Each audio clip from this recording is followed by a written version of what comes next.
So what I plan to do today is similar to this painting.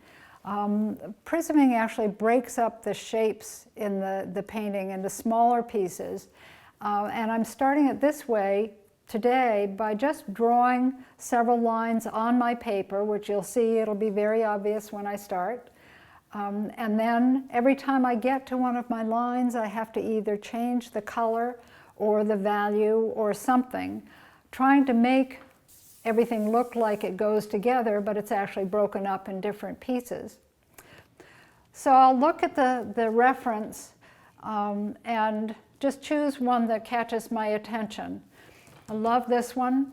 I like the darks against the lights. In this photograph, it's really quite wonderful with a nice dark background here and yet some bright green and bright colors in the flowers. I'm not sure what color the flowers are going to be yet. I'll decide that later. But I want to get a nice big general shape of a tulip in here. As you can see, my drawing is very simple, just a simple contour drawing. Now, very often I find that my students will start painting the object itself, painting the positive.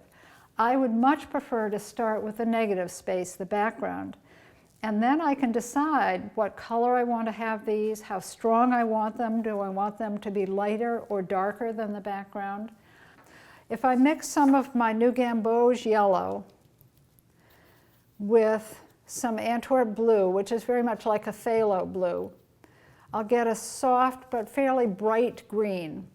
I'm going to use a fair amount of water to start, but this is just going to be my beginning place. Then I'll start moving the color. But remember, I have to remind myself every time I get to a line, I have to stop and then change when I get to the other side of the line.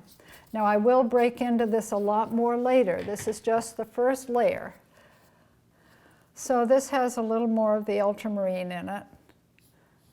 Just a quieter green as I come down. I want to soak up that little drip that I have there, so I don't get a big bleed back as the water runs back into the sort of drying paper.